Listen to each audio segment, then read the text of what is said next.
Bismillahirrahmanirrahim. Alhamdulillahirabbil alamin. Wassalatu wassalamu ala asyrafil anbiya'i wal mursalin Muhammadin wa ala alihi wa sahbihi ajma'in, amma ba'd. Para jamaah kaum muslimin dan muslimah yang semoga dirahmati dan disayangi oleh Allah Subhanahu wa taala. Assalamualaikum warahmatullahi wabarakatuh. Alhamdulillah, segala puja dan puji kepada Allah. Salawat dan salam kepada suri teladan kita Nabi Muhammad sallallahu alaihi wasallam.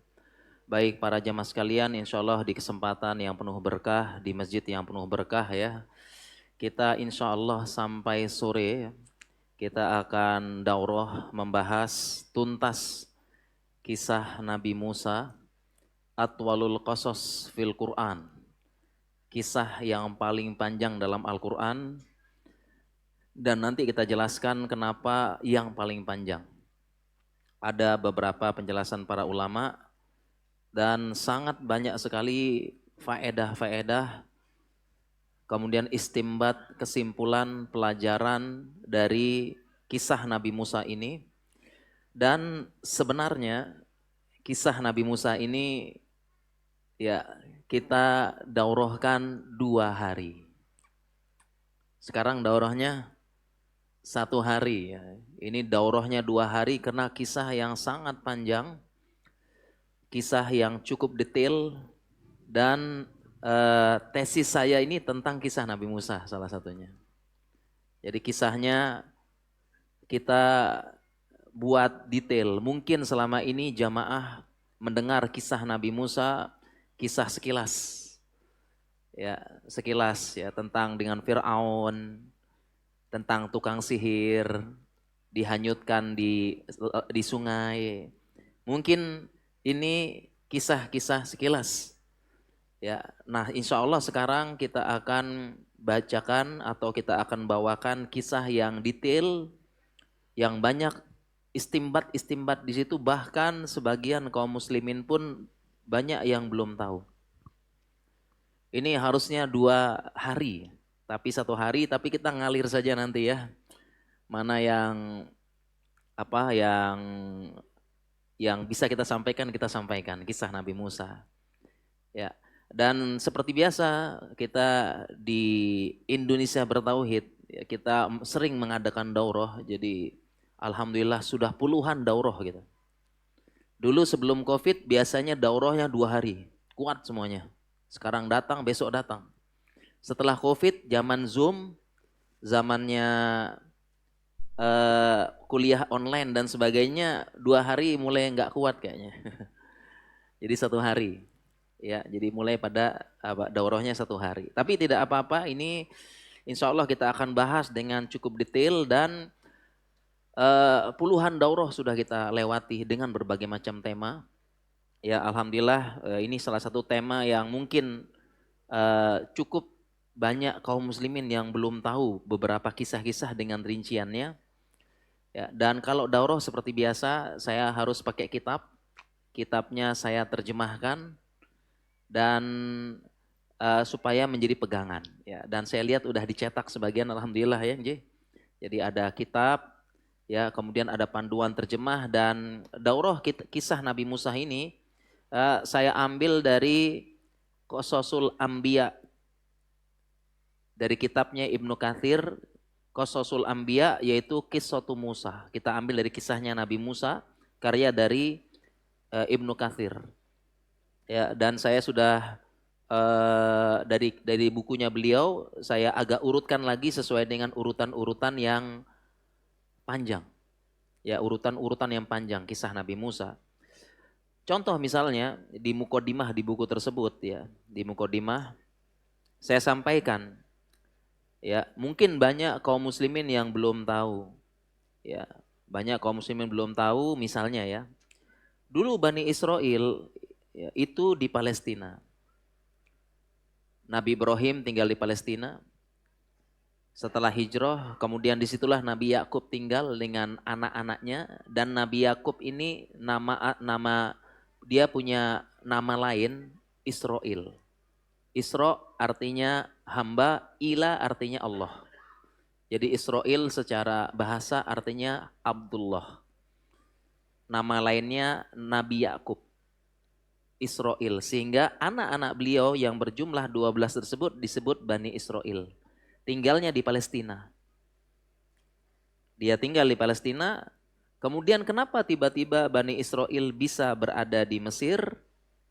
Karena kisah Nabi Yusuf. Nabi Yusuf dijual oleh saudaranya, dibawa ke Mesir. Kemudian menjadi gubernur di situ, kisah yang panjang. Kita juga pernah bahas tuntas kisah Nabi Yusuf. Satu surat itu 2 hari daurah. Bisa, kisah Nabi Yusuf. Ya. Nabi Yusuf kemudian tinggal di Mesir dan jadi gubernur di sana. Kemudian musim paceklik beliau meminta ayahnya dan saudara-saudaranya untuk tinggal di Mesir. Tinggal di Mesir.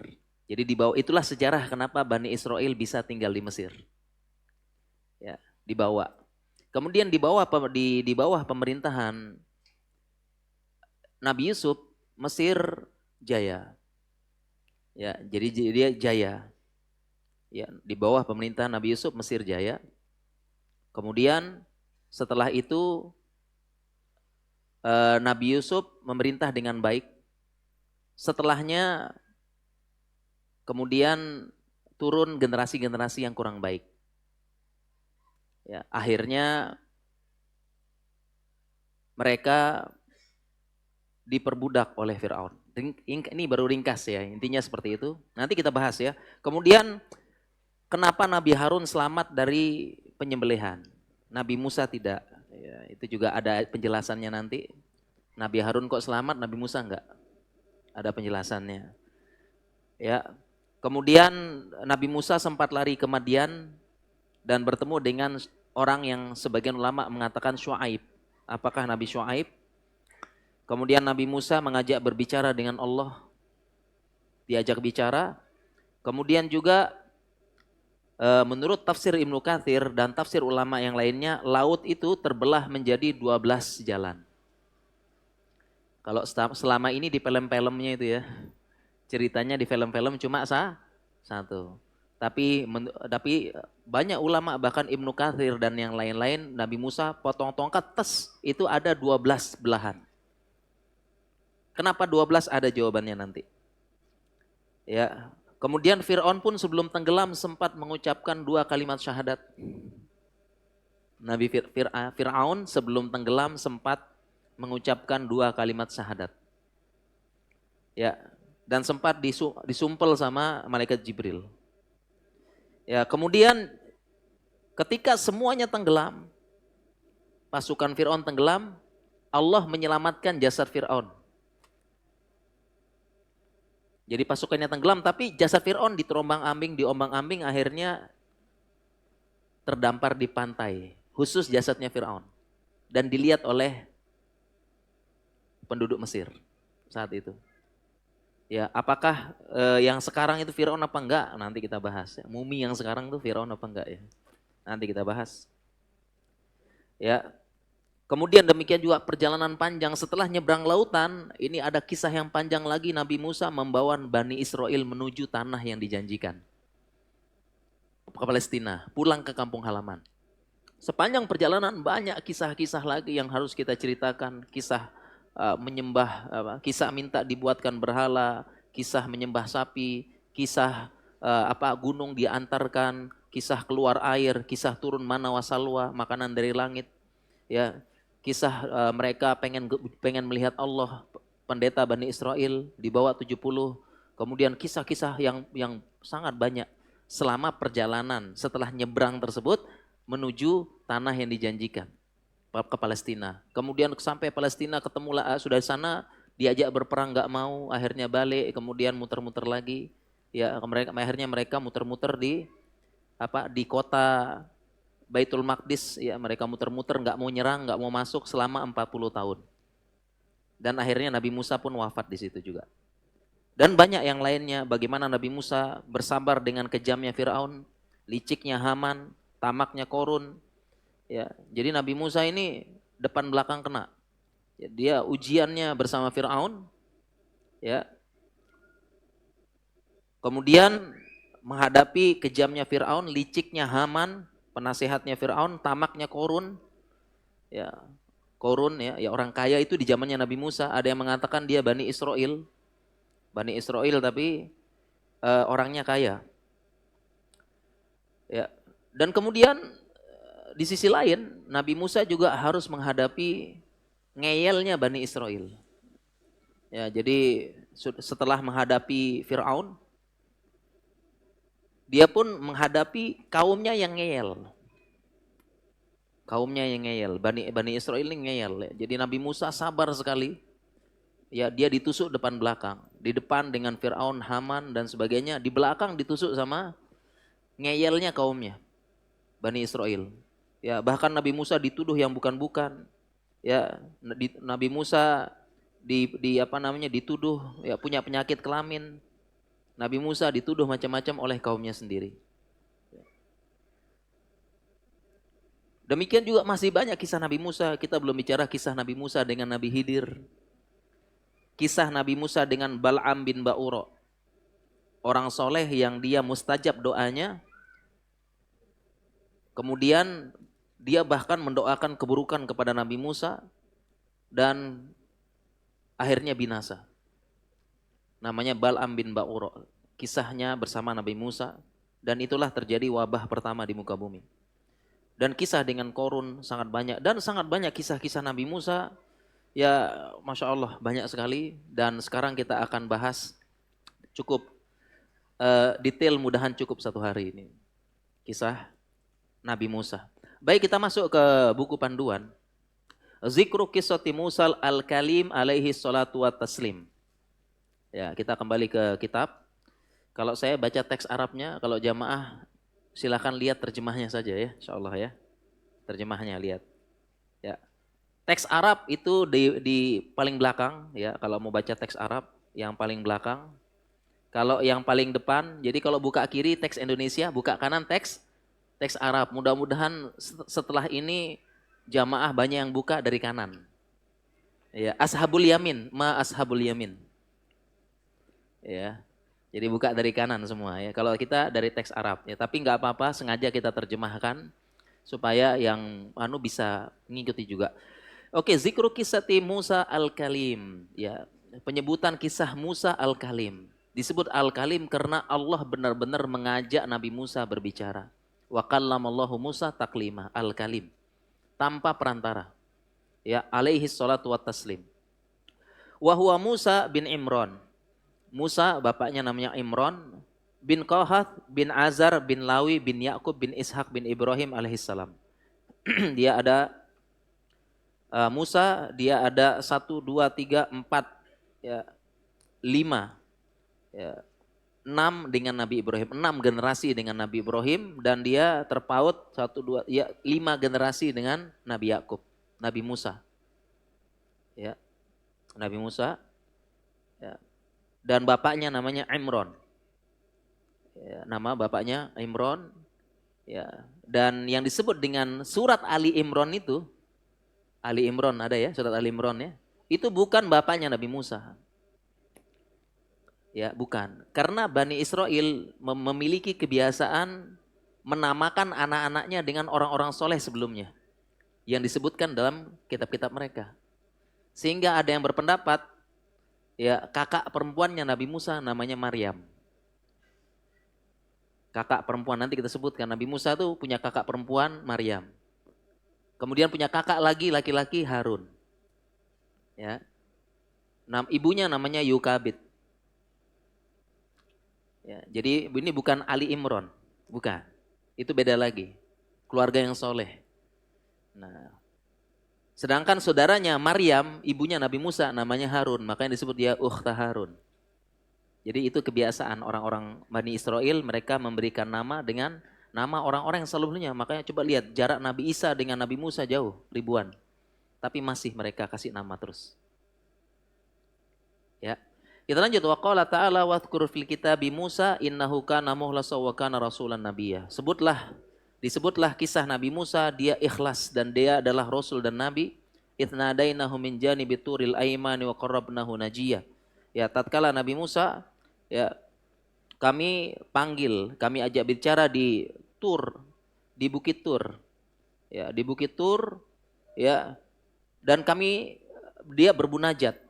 Ya, ngobrol artinya ya. Di Bukit Tur sebagian mengatakan di Bukit Tur itu ada yang mengatakan Tur Sinai, itu ada yang mengatakan di Mesir. Ya, ada yang mengatakan di Yordan. Seperti itu. Tapi kalau kita lihat perjalanan maka kemungkinan besar sekitar utara Mesir.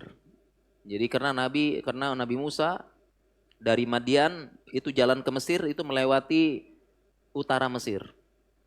Ya, jadi dia nanti dia berbicara dengan Allah, itu perjalanan pulang ke Mesir. Nanti kita jelaskan. Turil ain wa qarabna najiyya wa habna lahu min rahmatina akhahu Haruna nabiyya.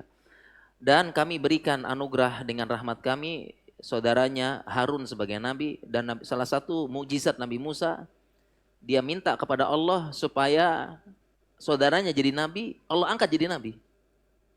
Ya. Sedangkan nabi-nabi yang lain Allah yang punya hak prerogatif menentukan nabi apa enggak. Tapi Nabi Musa bisa minta saudaranya jadi nabi, Allah angkat jadi nabi. Ya. Waqad zakarahullah ta'ala fi mawadi'a katsiratin mutafarriqatin fil Qur'an. Dan Allah sebut kisah Nabi Musa ini dalam kisah-kisah dalam banyak tempat dalam Al-Quran dan berbeda-beda. Jadi kisah Nabi Musa dalam Al-Quran ini mencar-mencar. Di sini. Dan sebagian diulang-ulang. Berbeda dengan kisah Nabi Yusuf, dari awal sampai akhir itu kisahnya Nabi Yusuf. Dari awal sampai akhir, dari kecil sampai besar. Itu kisahnya Nabi Yusuf dan yang lain-lain. Wa dzukira qissatahu fi mawadi'a mutadadin mabsutatin mutawallatin ghairu mutawallah. Ya, dan kisahnya disebutkan di berbagai tempat, baik itu yang singkat maupun yang panjang maupun yang pendek. Waqad takallamna ala dzalika kullahu fi mawadhihi minat tafsir. Kami ceritakan banyak sekali dalam buku-buku tafsirnya Ibnu Katsir. Wa sanuridu sirataha hahuna minal ibtidaiha ila akhiriha. Katanya ini Ibnu Katsir ya. Dan kami akan bawakan kisahnya Nabi Musa ini dari awalnya sampai akhirnya minal kitab wa sunnah. Jadi Qisatul Quran punyanya Ibnu Katsir ini diurutkan. Berusaha mengurutkan. Kan kisahnya Nabi Musa terpencar ya, sana sini.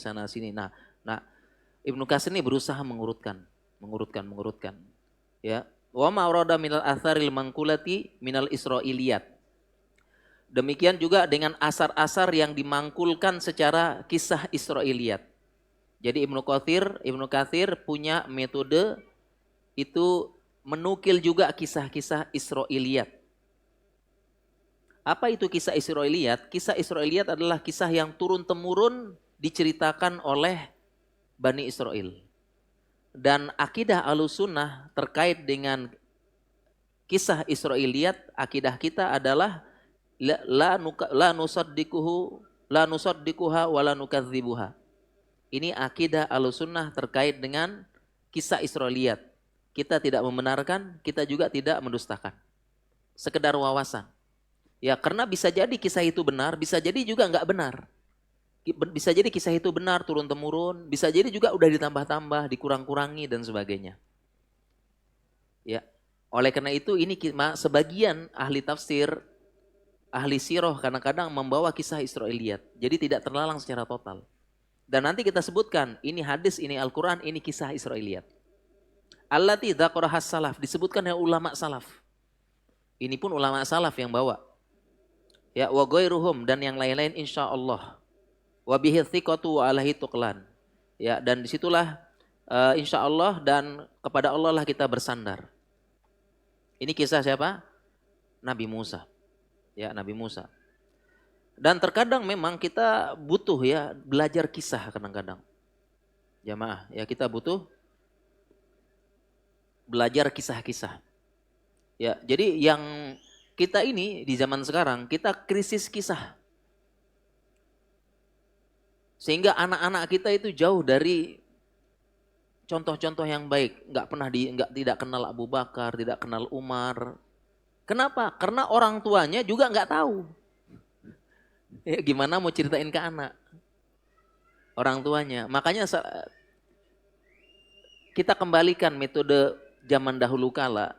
Kalau pengen membangun generasi, bacakan kisah-kisah orang-orang sebelum kita. Makanya sepertiga Al-Quran kisah. Sepertiga Al-Quran, tapi metode ini kita tinggalkan, kita nggak tahu kisahnya, kisah cuma sekilas-sekilas. Kadang kurang seru kalau sekilas, tapi kalau rinci seru. Ya, seru-seru kisahnya, bagus. Ya, oleh karena itu, ya Ali bin Ali bin Abi Talib mengatakan, kunna nu'allamul magazin Nabi sallallahu alaihi wasallam wa sarayahu kama nu'allamu surata minal Quran. Kami dulu diajarkan sirah kisahnya Nabi sebagaimana kami diajarkan Al-Quran. Bagaimana ajarkan Al-Quran? Sampai paham 10 ayat.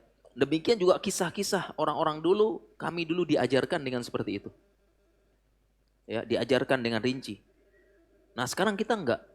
Itulah akhirnya anak-anak kita lebih pilih superhero, Superman, Batman, dan sebagai Ant-Man, gitu-gitu ya. Jadi anak-anak kita nggak tahu. Padahal kisah-kisah kepahlawanan seru semuanya ya. Seperti itu. Makanya walaqad fi qasasihim ibratul liulil albab. Ya, ini sesungguhnya kisah-kisah dalam Al-Qur'an, kisah-kisah itu adalah pelajaran bagi orang yang punya akal. Wa makana haditsa yuftara. Bukan kisah-kisah yang dibuat-buat seperti superhero sekarang. Walakin tasdiqal ladzi baina yadayhi wa tafsila kulli syai'in wa huda wa rahmatan liqaumi yu'minun. Ya, dia sebagai membenarkan kitab sebelumnya, menjelaskan petunjuk dan rahmat.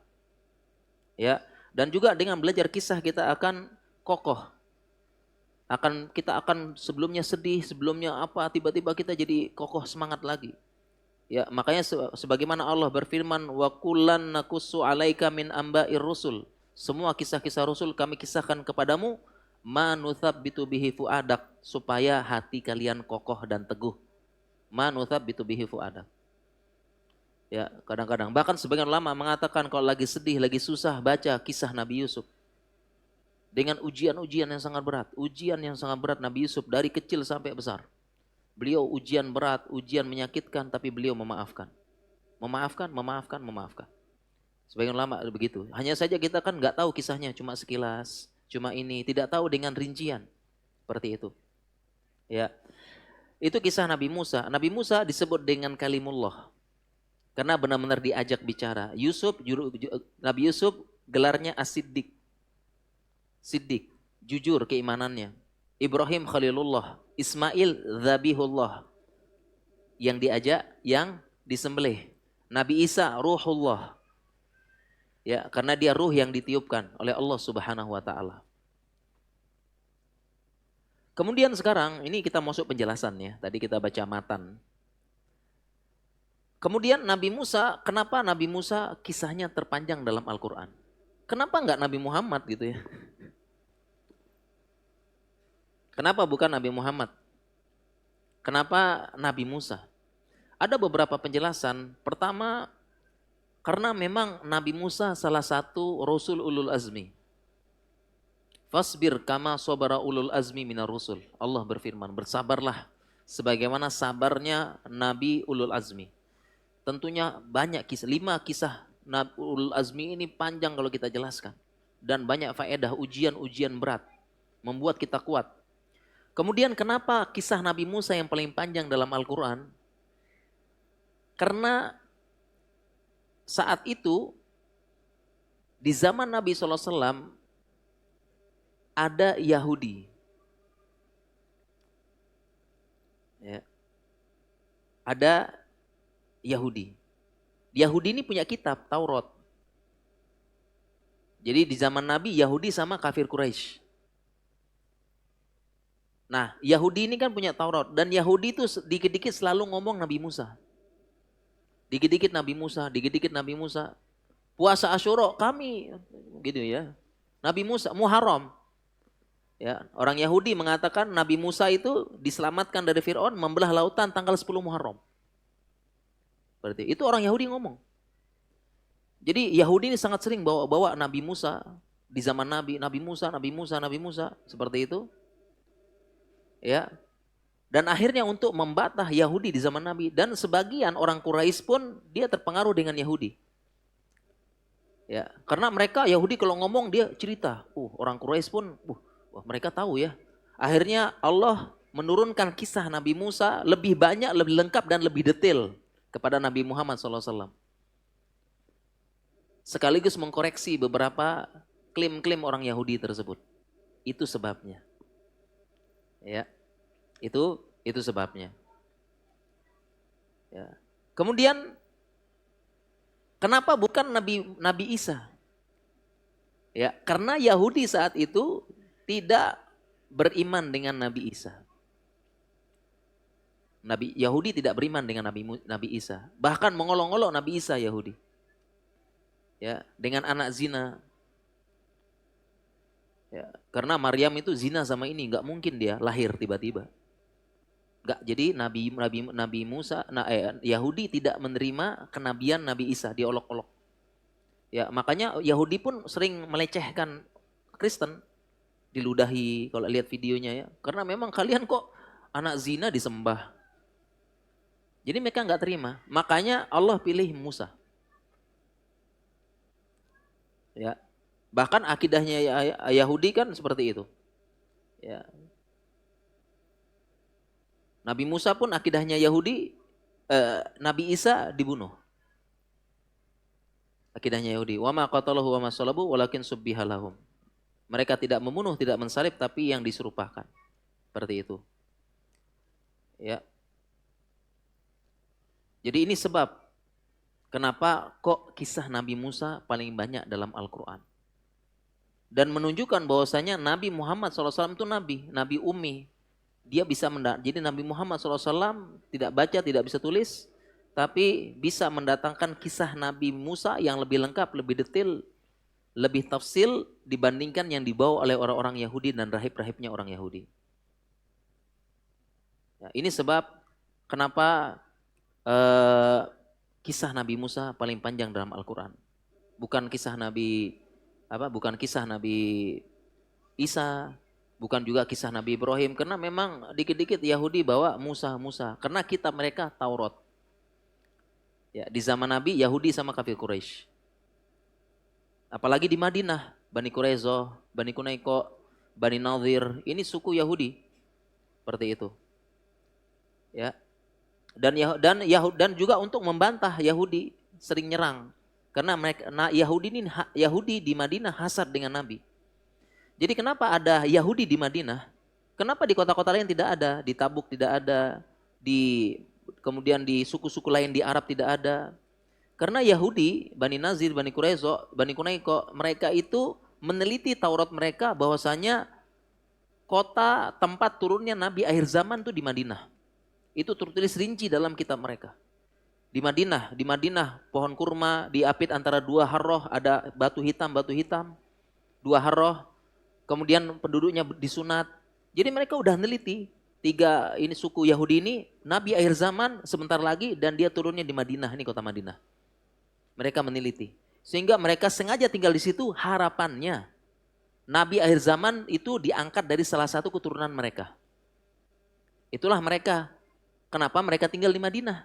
Kalau kota-kota Arab yang lain nggak ada. Kebanyakan orang Yahudi tinggal, mereka nggak ada yang mau ke Arab. Karena kering kerontang, nggak ada apa-apanya. Mereka tinggal di Syam, Persia, Romawi. Tapi tumen-tumen, kenapa cuma ada sampai 3 suku besar ada di Madinah? Mereka meneliti, berharap anak keturunan mereka yang jadi keluar Nabi akhir zaman. Ternyata Nabi akhir zamannya dari orang Arab, keturunan Ismail, hasadlah mereka. Ini kisah yang panjang, seperti itu. Ya, jadi intinya adalah sebab kisah Nabi Musa paling panjang itu adalah Yahudi sering-sering nyebut, mengklaim, ya, dan ini sering dibantah dan sebagainya seperti itu, ya. Kemudian kenapa juga kisah Nabi Musa yang paling panjang? Kenapa kisah Nabi Musa paling panjang dalam Al-Quran? Karena paling banyak ujian yang bisa digambarkan. Jadi Nabi Musa nih Masya Allah, ujian sangat berat jemaah. Nanti kita bahas gimana Fir'aun, Haman, Korun, sama ngeyelnya Bani Israel. Bukan ngeyel lagi, ini kalau ngeyel bin apa gitu ya. Ya susah pokoknya nih.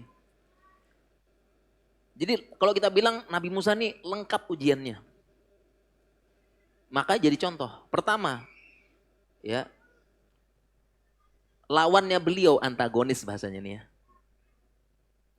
Pertama, lawan beliau adalah yang punya kekuasaan.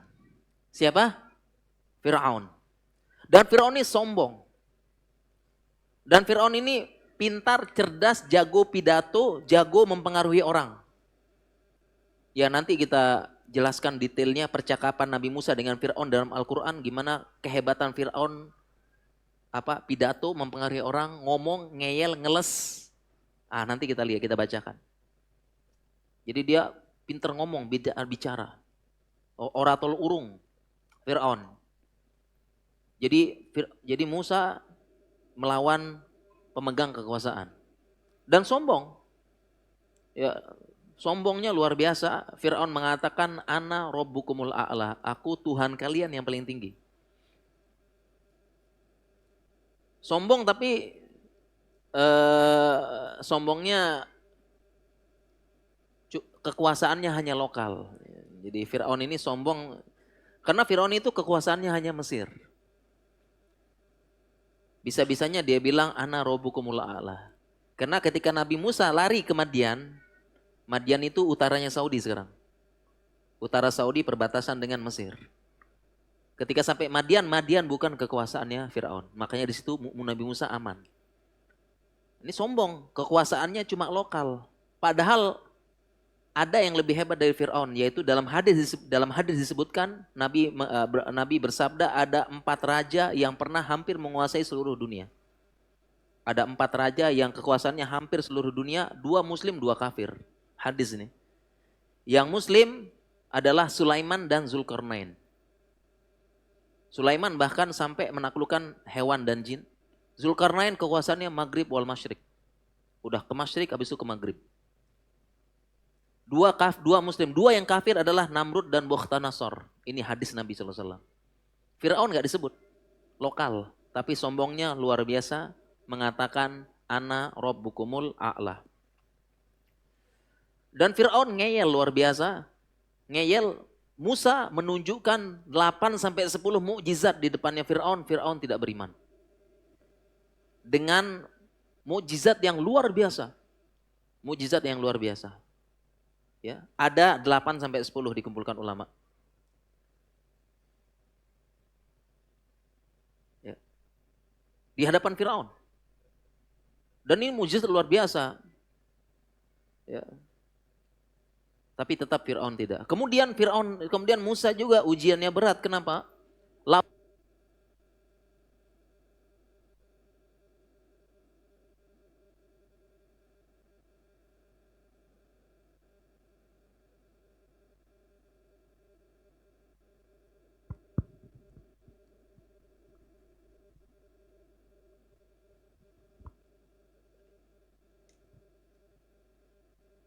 Bismillah, kayaknya baterainya jamaah ya.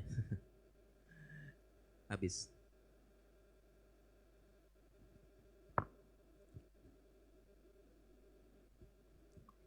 Ya kita lanjut ya, ini jelas jamaah yang ini ya. Oke, jelas ya. Tapi lebih enak yang pakai ini kayaknya nih, biar tangannya gerak-gerak.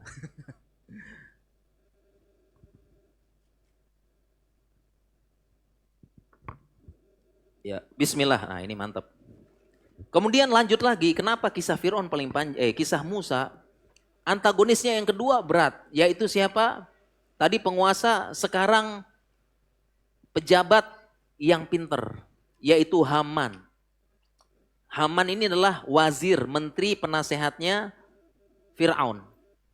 Jadi dia melawan orang yang cerdas. Tapi kecerdasannya digunakan untuk kekejaman. Ya. Lawan penguasa, sekarang lawannya Haman. menteri, arsitek, cerdas, penasehat Fir'aun. Ya, jadi sekarang lawannya orang yang cerdas dan pintar.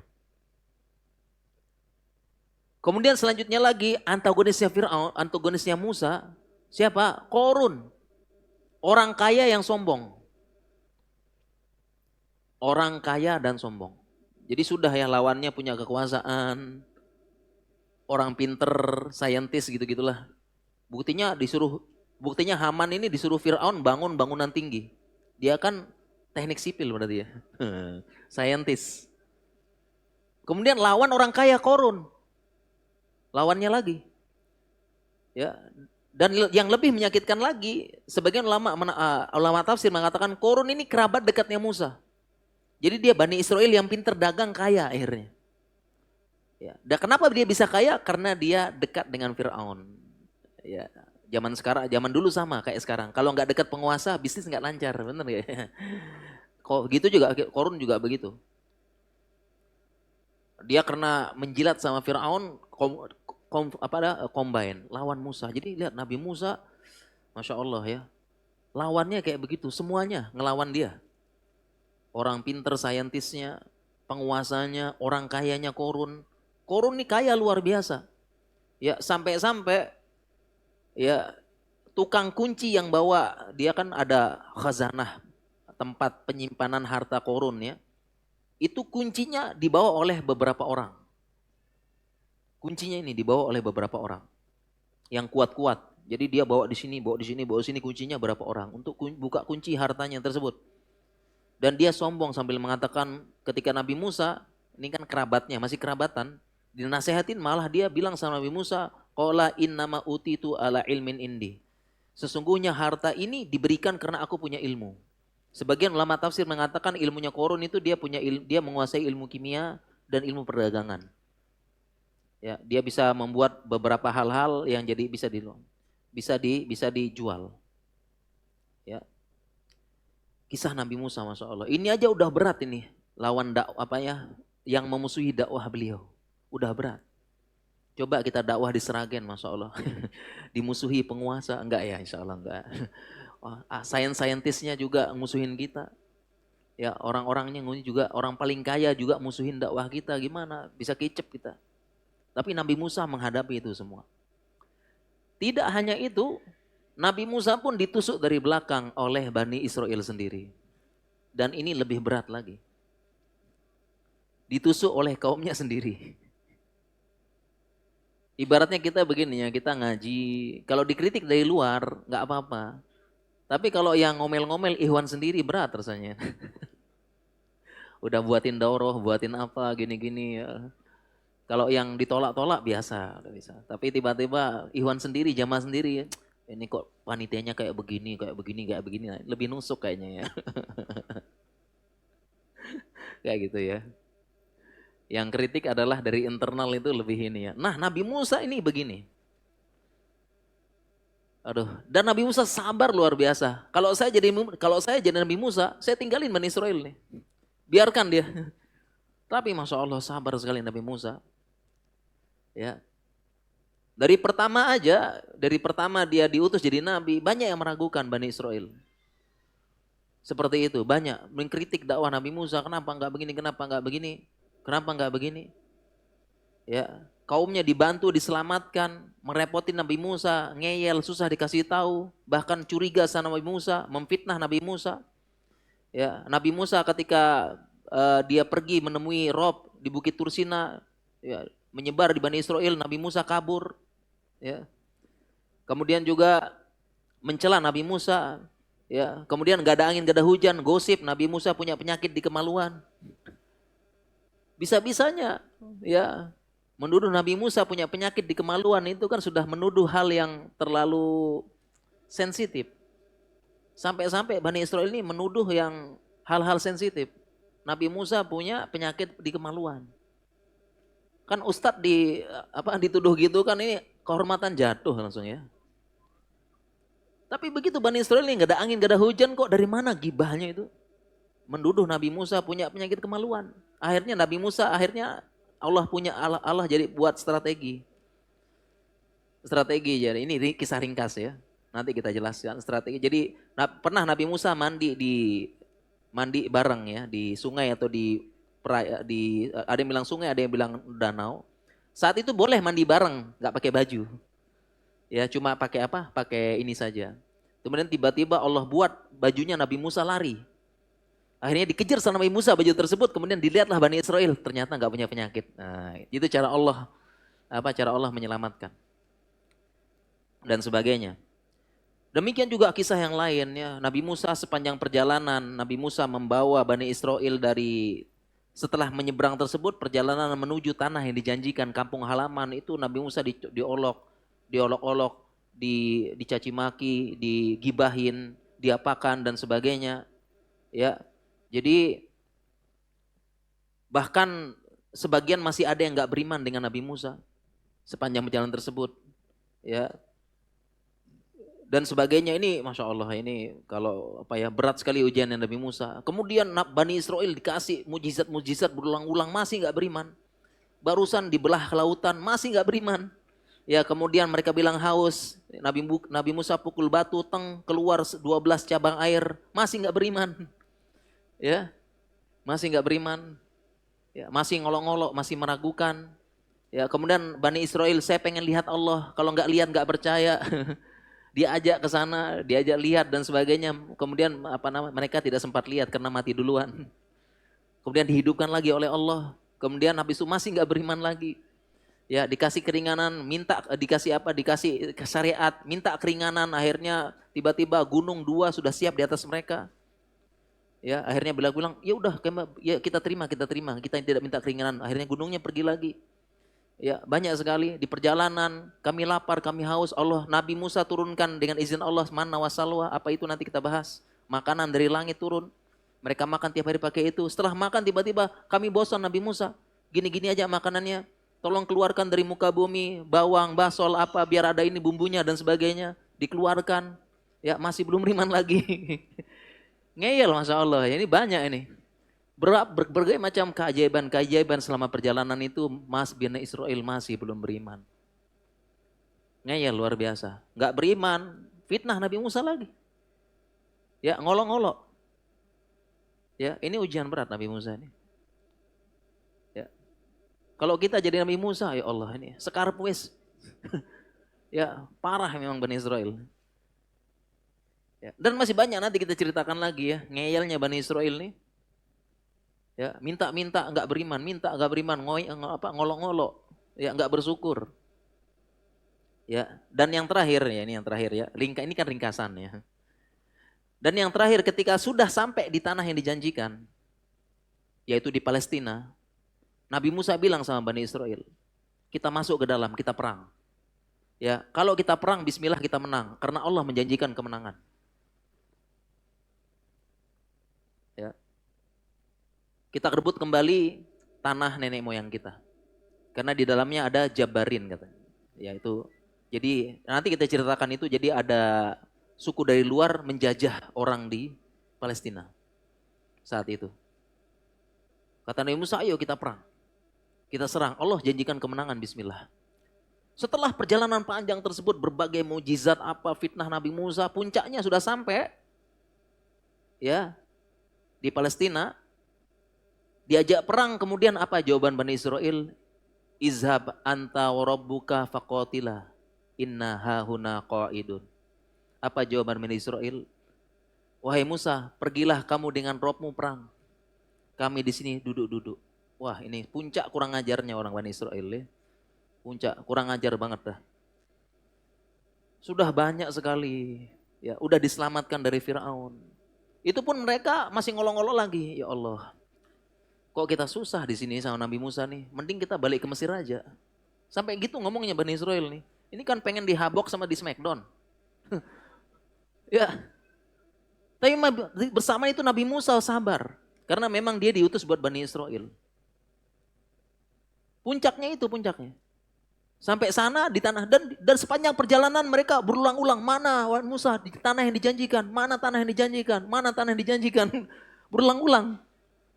Bilang tanah yang dijanjikan mana, gitu ya. Begitu sampai tanah yang dijanjikan, Dan bahasanya begini, izhab anta wa rabbuka, pergi kamu sama Tuhanmu. Itu ngolok-ngolok Musa sama Tuhannya.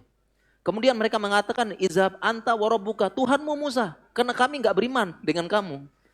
Mereka tidak mengatakan anta wa rabbuna, pergilah kamu dengan Tuhan kami. Tapi pergilah kamu dengan Tuhanmu, karena mereka masih tidak beriman dengan Tuhan Nabi Musa. Kurang ajarnya sampai mana coba nih bahasanya. Dan buat ngolok-ngolok lagi, inna hahuna qaidun, kamu di sini dulu nonton-nonton dah biar lihat. Ya ini mau kira-kira bagusnya diapain Bani Israilnya? Ya. Bagusnya diapain Bani Israil kalau udah kayak gitu ya. Memang kurang ajar Masya Allah ya. Dan begitulah wataknya sampai sekarang. Secara umum. Ya makanya itulah fasbir kama sobara ulul azmi minar rusul. Makanya Allah berfirman, bersabarlah kalian sebagaimana sabarnya Rasul ulul azmi. Baru Nabi Musa ini, belum yang lain-lain. Nggak kayak kita jamaah banyak ngeluh, banyak apa gitu ya. Dikit-dikit ngeluh, dikit-dikit apa, berat. Ustaz sakit hati dakwah, ya Allah dakwah Nabi Musa udah bukan sakit hati lagi. Dicincang, diiris, dimasak, diremes-remes. Tuh, Musa. Kita kan baru dakwah sedikit langsung ditolak, diapain, udah langsung apa ya, kok berat, susah. Kita dakwah kemudian dicaci, dimaki, kita balas. Ya, bahkan dibalas dengan kencang, dicaci, dijatuhkan kehormatan kita, biasa dakwah begitu. Tapi kita nggak terima, panas, balas dengan lebih kencang. Ya, antum anjing ya, kamu anjing rabies. Ya, kita lebih kencang lagi kita balasnya. Nggak terima. Jauh dengan para ulama Nabi Musa. Ini sabarnya luar biasa menghadapi Bani Israel. Kita difitnah biasa, dibicarakan, diapain. Kalau kita sekarang biasa. Ya, sekarang kita antum dibantah, di screenshot, balas lagi screenshot lagi. Aduh, ini kapan habisnya ini? Ya, nggak usah di itu aja. Nabi Musa, Masya Allah. Baik, sekarang saya sebutkan ya ini. Saya sebutkan urutan kisah Nabi Musa. Ini urutan dulu biar apa? Biar tahu. Mudah-mudahan tidak ada yang loncat. Ya, ini urutan kisah Nabi Musa ya. Ya, dan Ibnu Katsir berusaha mengurutkan dari yang terpencar-pencar tersebut. Ya. Jadi pertama, kisah sebelum Nabi Musa. Yaitu kisahnya Nabi Yusuf. Jadi sejarah kenapa Bani Israel ada di Mesir dan diperbudak oleh Fir'aun. Ini ada sejarahnya. Kemudian yang kedua, kisah urutan yang kedua, Nabi Musa lahir di zaman penyembelihan. Jadi ringkasnya, Fir'aun itu membuat keputusan 1 hari, tahun ini disembelih. Semua laki-laki, tahun besoknya tahun pengampunan, nggak disembelih. Kenapa? Karena dikasih masukan sama istrinya yang beriman, Asia. Ya, kalau kamu sembelih semua, siapa nanti budak laki-laki yang bisa kita pekerjakan? Oh ya benar juga. Iya kan? Kan habis toh budaknya kan? Kalau kamu sembelih semua anak laki-laki tersebut, kan mimpi kan? Siapa nanti? Oh iya kalau gitu tahun ini disembelih, tahun besok pengampunan. Nah, Nabi Harun lahir, kakaknya Nabi Musa lahir di tahun pengampunan. Makanya aman. Nabi Musa ini masalahnya dia lahir di tahun penyembelihan. Kemudian yang kedua, kisah Nabi Musa dilempar ke sungai. Yang ketiga, urutannya dilempar ke sungai. Yang keempat, ditemukan oleh Asiyah istri Fir'aun. Sebagian mengatakan Asiyah bintu Muzahim. Mau disembelih oleh Fir'aun tapi tidak jadi karena Asiyah istrinya. Kemudian kisah yang kelima, Musa dikembalikan kepada ibunya karena tidak ada perempuan yang bisa menyusui Nabi Musa. Kecuali hanya ibunya, ini ada kisahnya lagi. Kemudian yang keenam, Musa setelah disusui oleh Yukabit, ibunya Musa, setelah 2 tahun dikembalikan ke kerajaan. Dan yang keenam, Nabi Musa pun tumbuh besar di kerajaan Fir'aun. Menjadi pemuda yang kuat, cerdas, bergizi, dan badannya besar. Karena tinggal di keluarga kerajaan. Cerdas, karena di sana banyak buku, banyak orang-orang pintar, saintis. Itu hikmah Nabi Musa besar di keluarga Fir'aun. Sehingga Nabi Musa kuat, pintar, cerdas, badannya besar, tinggi, kuat. Makanya sekali pukul mati. Makanya kan kisahnya nanti ya. Bahwa qaza Musa faqada alaih. Karena kuat, gizinya bagus. Sedangkan Bani Israel yang lain karena budak kurang gizi. Iya benar. Ya, kurang gizi. Makanya Nabi Musa itu, ya nanti kita ceritain ya. Nabi Musa itu ketika hamil tidak terlalu terlihat. Jadi Yukabid ibunya cukup dibalut sedikit, kehamilannya tidak terlihat, bisa disembunyikan. Karena Yukabid kurus sekali, kurus, kurang gizi emang. Ya memang gimana lagi budak kan kurus, jadi dia tinggal balut sedikit, masih habis itu kerja, lanjut kerja lagi, jadi nggak kelihatan hamil. Nabi Musa nggak kelihatan hamil. Karena Firaun itu dia punya di tahun penyembelihan dia mengutus orang periksa rumah-rumah Bani Israel mana yang perutnya bengkak-bengkak ini. Nah. Kemudian ditunggu sampai ini. Pas melahirkan ini ditunggu. Periksa laki-laki perempuan. Kalau laki-laki disembelih tempat. So. Dia punya sensus. Ya, jadi kuat Nabi Musa ya. Sekali pukul mati. Fawaqaza Musa faqadalai. Mike Tyson aja nggak bisa. Muhammad Ali aja nggak bisa. Nabi Musa sekali pukul mati. Ya, sekali pukul mati langsung. Karena kuat dia tumbuh itu hikmah Nabi Musa ditakdirkan Allah tumbuh di keluarga Firaun, kerajaan. Kemudian kisah selanjutnya Nabi Musa sudah besar remaja dan dia pun memukul suku Kipti. Sukunya Firaun mati ketika membela Bani Israel. Kemudian urutan selanjutnya yang ke-8 Nabi Musa ya karena Firaun tahu Musa yang bunuh suku Kipti dan aturan saat itu membunuh sukunya Firaun hukuman mati. Siapapun itu, maka Nabi Musa pun lari ke Madian. Madian itu utaranya Saudi sekarang, perbatasan dengan Mesir, itu daerah Madian. Dia lari ke sana. Dia lari tanpa bekal, tanpa apa, tunggang langgang, lari ya. Ya. Tanpa bekal apa-apa. Kemudian di Madian Nabi Musa bertemu dengan 2 orang wanita yang mengembalakan kambing, yang pengen memberikan minuman. Yang 2 wanita ini adalah putra dari orang yang soleh, namanya Syuaib. Dan bukan Nabi Syuaib tapi. Bukan Nabi Syuaib, namanya Syuaib sebagian. Kenapa namanya Syuaib? Karena salah satu nabi di Jazirah Arab namanya Syuaib. Dan kebiasaan orang zaman dulu memberi nama dengan nama orang-orang soleh sebelumnya. Syuaib, 2 anak perempuan dan akhirnya Syuaib mengatakan kalau kamu mau kerja 10 tahun sama saya nikahkan dengan salah satu anak perempuan saya. Akhirnya Nabi Musa menikah dan punya anak, tinggal di Madian. Kemudian setelah 10 tahun Nabi Musa kangen dengan Mesir, kangen dengan keluarganya, kangen dengan Harun, kakaknya, Maryam kakaknya, kangen dengan bapaknya, Imron ibunya Yukabid. Kangen, namanya juga kangen ya, kita aja kangen ya, merantau kemanapun pasti kangen dengan kampung halaman. Maka Nabi Musa pun minta izin sama Syuaib, saya pengen pulang kampung. Dan dia bawa anak istrinya. Akhirnya dari Madian dia pulang. Nabi Musa pulang dari Madian, pulang ke Mesir. Ya, pulang ke Mesir. Ketemu keluarganya. Ya. Dan kemudian tiba-tiba ketika pulang ke Mesir, nah dia melewati Bukit Tursina. Makanya Bukit Tursina itu antara Madian dengan Mesir.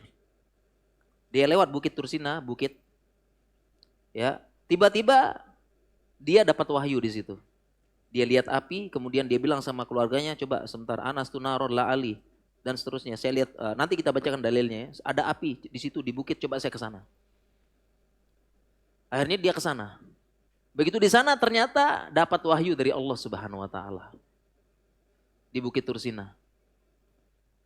Ya. Dapat wahyu apa? Dapat wahyu supaya pergi ke Mesir berdakwah sama Firaun. Dan Nabi Musa kaget luar biasa karena niatnya Nabi Musa masuk Mesir diam-diam. Ya, diam-diam pengen menemui keluarganya Diam-diam. Pengen mengenalkan nih loh, ada cucu, anak cucu gitu, istri saya, kan gitulah orang merantau kan. Jadi niat awal Nabi Musa pulang ke Mesir, masuk diam-diam, menemui keluarga. Tapi kok tiba-tiba dapat wahyu, Allah perintahkan di situ, kamu ketemu sama Fir'aun. Wahai Musa, ketemu Fir'aun dakwahi. Kan kaget Nabi Musa. Ya, Nabi Musa kaget. Pengen masuk diam. Kenapa kira-kira masuk diam-diam? Kenapa? Iya, karena masih jadi buronan. Masih jadi buronan. Kemudian Nabi Musa merasa sudah 10 tahun mungkin ya udah desas-desusnya udah hilang lah gitu ya. Tapi masih takut kan buronan. Makanya pengen masuk diam-diam. Ini tiba-tiba bukannya diam-diam langsung ketemu Firaunnya gitu ya. Itu perintah dari Allah supaya kamu berdakwah kepada Firaun. Kaget Musa. Kok bisa ya? Ya itulah ujian para nabi. Ya, ujian para nabi kaget. Nah, kemudian di Bukit Tursinalah Allah memberikan mukjizat kepada Nabi Musa. Ya. Bahasanya itu dilatih. Dilatih dengan mukjizat. Di Bukit Tursina itulah Allah kasih mukjizat sama Nabi Musa. Dilatih dulu. Dilatih itu bahasanya apa ya? Di briefing dengan mukjizatnya. Karena mukjizatnya pertama, ada dua mukjizat di situ Allah kasih. Pertama, ya dia tangannya bercahaya. Jadi dia keluarkan tangannya tiba-tiba bercahaya. Ya. Tangannya bercahaya. Yang kedua, Nabi Musa disuruh lempar tongkatnya jadi ular. Nah, di sini tuh kenapa supaya Nabi Musa nggak kaget? Nggak kaget. Jadi di dalam tanda kutip di briefing dulu, ya. Jadi keluar tangan, kok tangan, oh ya. Jadi kemudian coba lempar, nah tongkatmu terus jadi ular. Nah pertama kali di situ Nabi Musa kaget langsung jadi ular kaget. Nah jadi hikmahnya Allah kasih hikmah di situ supaya di briefing tidak kaget. Karena jangan sampai di depan Fir'aun Nabi Musa lempar jadi ular, Fir'aun takut, Musa juga takut. Nah, itu kan jangan gitu kan. Nah, makanya di briefing di situ. Itu maksudnya di briefing. Ini hikmahnya. Ya, karena ini ularnya bukan ular kecil, ular besar ini. Besar. Dan ularnya beneran, bukan sihir. Kalau tukang sihirnya Firaun, sihirnya khoyali. Khoyali, yuhayyalu ilaihim annaha tas'a. Jadi orang-orang lihat itu ular, tapi penyihirnya lihat cuma tali, gini-gini doang. Nah, tapi Nabi Musa beneran ular, gimana nggak takut gitu. Ular besar gitu ya. Jadi Nabi Musa di briefing dan di situ kaget Nabi Musa. Tangan, ya Allah, tangan bercahaya. Kenapa bisa gini ya? Nabi Allah menenangkan. Demikian juga lempar ular, Nabi Musa udah lari, tapi ditenangkan. Ya, ditenangkan seperti itu. Kemudian akhirnya Nabi Musa balik ke keluarganya, dia ceritain, waduh, ini saya pengen masuk Mesir diam-diam, tapi kok malah jadi disuruh ke Fir'aun langsung nih. Gimana cara saya menghadapi? Ya, pasti Fir'aun langsung langsung sekak saya, pembunuh buronan gitu. Tiba-tiba ngomong dakwah kan gitu ya. Jadi ibaratnya buronan tiba-tiba ngomong agama. Ini kan gampang sekali ini Fir'aun membantah. Oleh karena itu sepanjang perjalanan Nabi Musa minta sama Allah supaya minta Harun diangkat jadi nabi. Jadi pulang-pulang saudaranya jadi nabi dan Allah kabulkan. Wa afsahu min lisanan. Ya, Harun ini lebih fasih ngomongnya. Jadi Harun tuh dia orangnya, kalau ke Musa karakternya tegas, kuat, ya, kuat tegas kayak Umar bin Khattab. Kalau Harun karakternya sama kayak Abu Bakar, pinter ngomong, lemah lembut. Ya, jadi pas, kombinasi yang pas. Pinter ngomong. Makanya Nabi Musa minta mangkat Harun jadi nabi, afsahu lisanan, ya dia lebih lancar ngomong. Ya, lebih lancar ngomong. Para ulama jelaskan apa maksudnya afsahu lisanan. Pertama, Nabi Harun lebih pinter ngomong. Yang kedua, karena Nabi Musa ada yang mengatakan dia kalau ngomong sedikit agak cadel. Itu dampak dari ketika dia makan bara api ketika dia ada uji coba ya. Jadi kan pernah digendong sama Fir'aun. Ditarik jenggotnya sama Musa yang masih kecil. Terus Fir'aun bilang, wah ini anak kecil bahaya. kita sembelih. Tapi akhirnya Asiyah mengatakan dia anak kecil. Sekarang kita coba, di situ api, di sini permata. Ya, kalau dia pilih permata, kamu sembelih. Kalau dia pilih api, berarti dia cuma anak-anak gitu ya. Akhirnya di situ ternyata Nabi Musa ya dia ke arah bara, dia ambil langsung ke mulut. Anak kecil kan gitu ya. Ada apa-apa masuk mulut. Akhirnya masuk mulut, akhirnya lidahnya agak cadel, katanya begitu. Nanti kita ceritakan kisah ini, belum selesai jamaah, tenang, ada kisah rincinya ya. Walaupun sebagian mendoifkan. Akhirnya sampailah dia ke Mesir. Ketemu sama Harun, sudah jadi nabi dan siap-siap bertemu dengan Firaun. Akhirnya Nabi Musa dan Firaun ketemu berdebat. Nabi Musa, Harun ketemu dengan Firaun. Tentunya berdebat. Dan tentunya pertama kali yang disampaikan Firaun, wahai pembunuh, langsung. Ya, pembunuh tiba-tiba ngomong agama gitu ya. Nah, tapi Nabi Musa punya hujah, nanti kita bahas. Intinya Firaun kalah. Debat macam-macam kalah akhirnya. Nanti kita lihat, kita bacakan itu dalam Al-Qur'an. Ya, nanti ada debatnya itu Firaun nanti provokasi, ngeles dan sebagainya. Tapi intinya kalah, telak. Ya. Kemudian setelah kalah telak, Firaun pun Firaun pun ingin memenjarakan. Udah dipenjarain aja ini, dia memang ahli, cuma kalah debat nuduh-nuduh. Biasa orang kalah kan nuduh-nuduh. Ketika mau dipenjarakan, Nabi Musa bilang, ya, saya punya bukti. Mana? Akhirnya Nabi Musa pun keluarkan tangannya bercahaya. Kemudian dia lempar tongkatnya jadi ular. Ya, kemudian Firaun setelah itu nuduh nyihir. Nah, ini kan sudah kalah. Biasa kan kalau orang kalah debat nuduh kan? Kalah debat nuduh Wahabi, ini enggak ya? Betul. Ya. Kalau itu sih kalau ada Wahabi ada Wahumi gitu ya. Sama, Firaun juga sama. Kalah nuduh. Wah, penyihir ini katanya nih. Penyihir. Ya. Ini coba lihat nih, ini penyihir.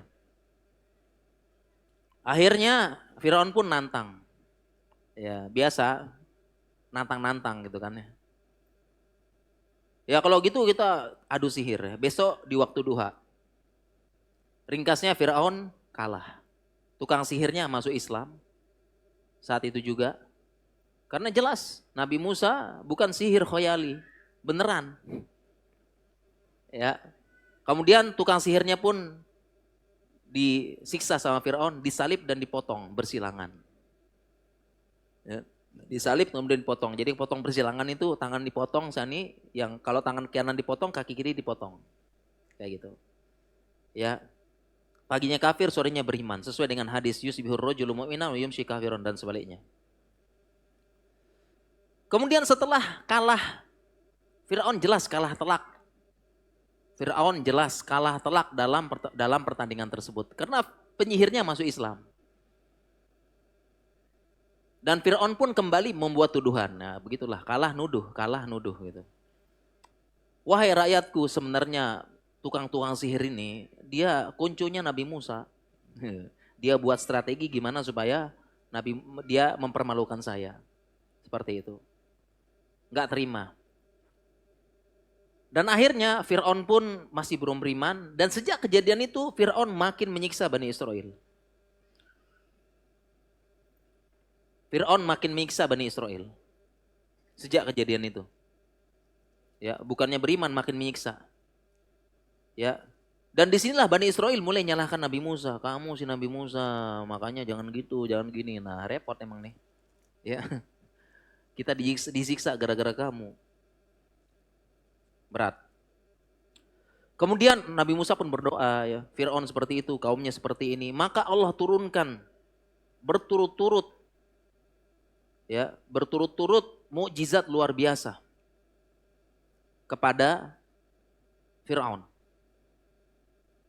Tidak beriman. Dan ini disebutkan dalam Al-Quran urutannya. Dan ada berapa urutan. Yang pertama, Jadi Fir'aun dan Mesir ditimpa dengan kekeringan dan hancurnya harta benda. Jadi Mesir kering, Nil kering, sungai Nil kering dan sebagainya. Sehingga ini Fir'aun tidak sempat menyiksa Bani Israel. Dan herannya, tapi sumur-sumur Bani Israel tetap ada airnya. Jadi perkampungan Bani Israel ada yang mengatakan perkampungannya di Memphis, daerah Memphis. Karena Nabi Yusuf menempatkan keluarganya yang dari Palestina itu di daerah Memphis namanya, tempat agak subur. Di Memphis di daerahnya Bani Israel ini, sumur-sumurnya ada air. Tapi di Fir'aun, di kerajaannya dan sebagainya, itu nggak ada air. Kering. Bahkan pernah sampai dari ada pasukan Fir'aun ngambil air dari rumahnya siapa? Bani Israel diambil, dibawa sampai ke tempatnya mereka di kerajaan Mesir, sampai sana hilang airnya. Hilang.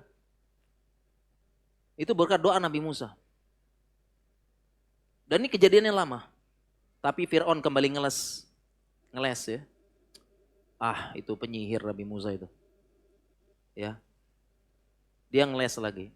Paling ini cuma aja, cuma kekeringan biasa. Tenang, sebentar lagi ini kok ngalir lagi kok. Biasa kering, nanti dia ini lagi. Tapi ternyata enggak kering-kering.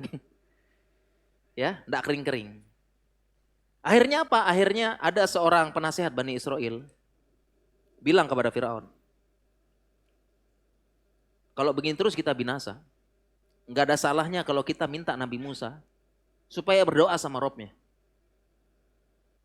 Fir'aun marah, enggak bisa. Kalau begitu kita beriman. Bukan, kita uji coba dulu. Kalau memang dia berdoa, kekeringan hilang, ya berarti memang dia ini. Berarti memang dia siapa? Nabi. Kalau enggak. Ya katanya Fir'aun, coba deh. Udah enggak kuat katanya nih, kering. Akhirnya datanglah penasehatnya, timnya ini. Ya sebagian bilang Haman, sebagian bilang yang lain. Datang ke Nabi Musa. Nabi Musa, ada dalam Al-Quran, ud'u rabbak, doa kepada Rabbmu. Ya, supaya menghilangkan kami kekeringan. Akhirnya Nabi kemudian kami akan waranursilanna Bani Israel. Kalau berhasil, kami akan lepas Bani Israel, tidak jadi budak lagi. Ini disebutkan dalam Al-Quran. Ya, tim penasehatnya Fir'aun datang Nabi Musa, coba minta doa sama Rabbmu. Akhirnya Nabi Musa, karena dijanjikan mau dilepas. Walanursilanna Bani Israel, kami lepas tidak jadi budak lagi. Akhirnya Nabi Musa doa, akhirnya tiba-tiba hilang kekeringan di tempatnya Fir'aun. Tapi apa respon Fir'aun? Nah, bener kan ini Nil ini di bawah kakiku. Ya, saya berusaha doa, akhirnya ngalir lagi. Ngeles dia kan. Kemudian selanjutnya kemudian mereka kembali nyiksa Bani Israel, kembali nyiksa. Kemudian kembali lagi. Bani Israel bilang tuh, Musa masih nyiksa dia tuh. Makin berat. Kemudian Allah turunkan apa? Allah turunkan tufan ini banjir. Dan yang banjir cuma Fir'aun sama suku Kipti, Memphis aman daerahnya. Ya. Kemudian Fir'aun kembali ngeles lagi ya, ini biasa fenomena alam dan sebagainya. Tapi nggak turun-turun. Akhirnya timnya kembali, coba kita ke Musa lagi. Dia ke Musa lagi, wahai Musa. Sekarang pinter dia, nyebut-nyebut, bukankah Fir'aun tuh bapak angkatmu? Wah gitu ya. Hebat ini nih. Masa kamu gak kasihan sama bapak angkatmu? Coba doa sama Robmu. Ya, begini.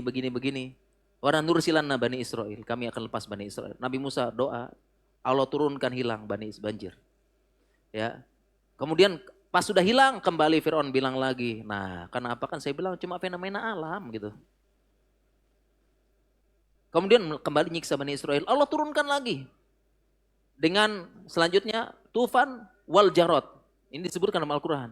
Tufan wal jarot, belalang.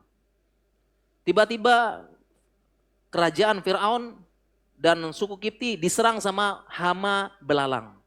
Di mana-mana ada belalang. Di mana-mana ada belalang. Jadi dia buka wadah keluar belalang. Ini belalang. Kemana-mana belalang. Dan belalangnya ribut, ngek-ngok, gak bisa tidur mereka. Di mana-mana.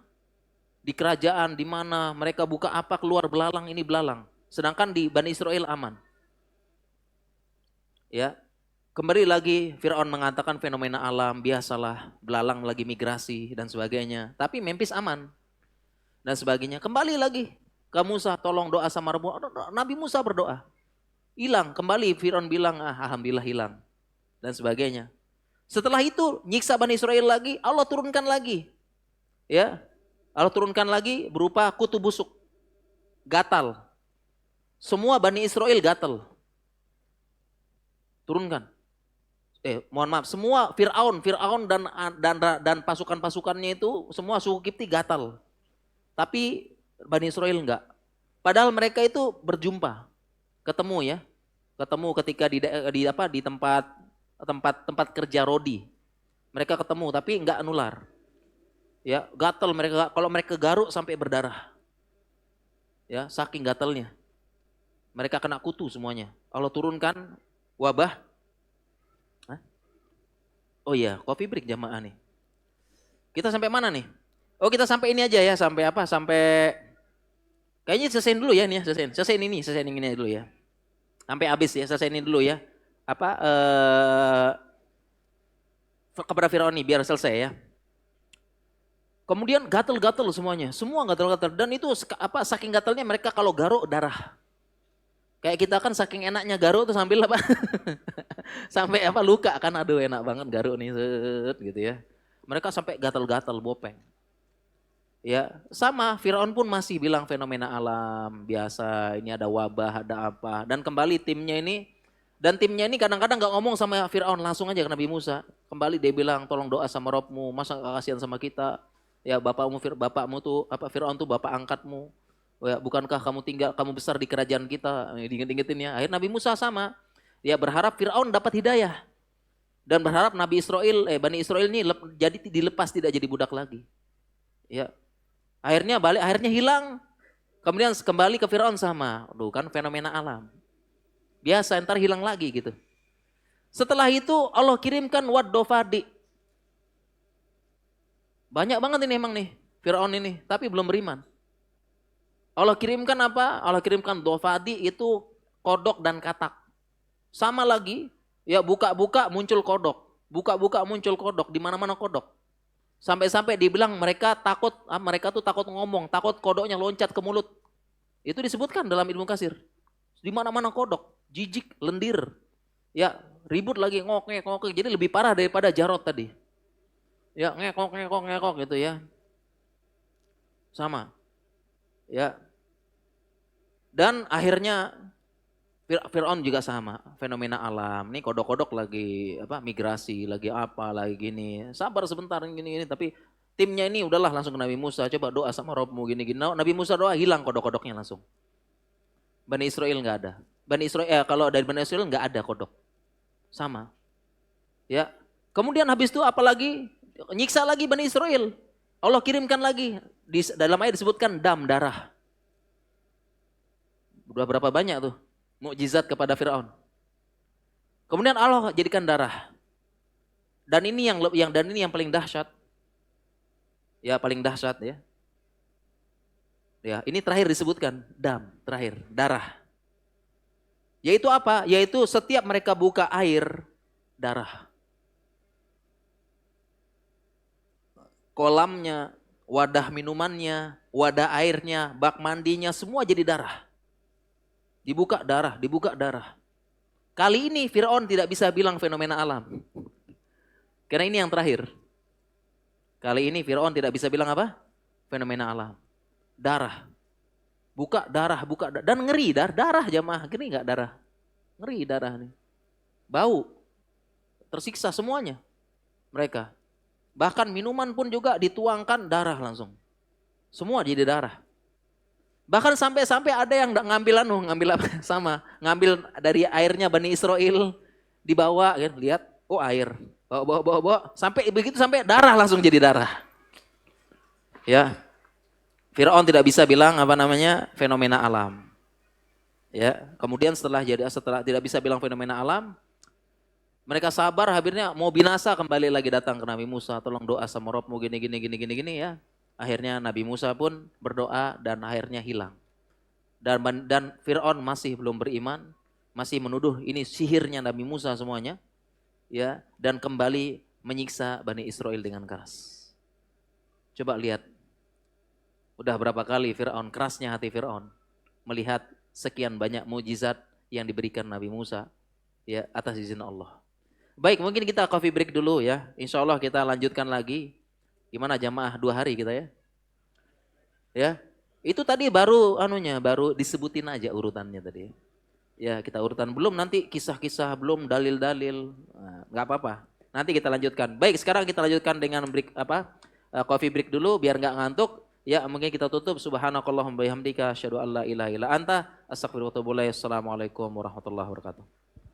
Waalaikumsalam warahmatullahi wabarakatuh. Ya, dimanfaatkan waktu yang ada.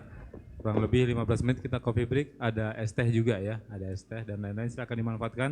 Nanti kembali lagi setelah 15 menit ya, insya Allah. Jazakumullah khairan.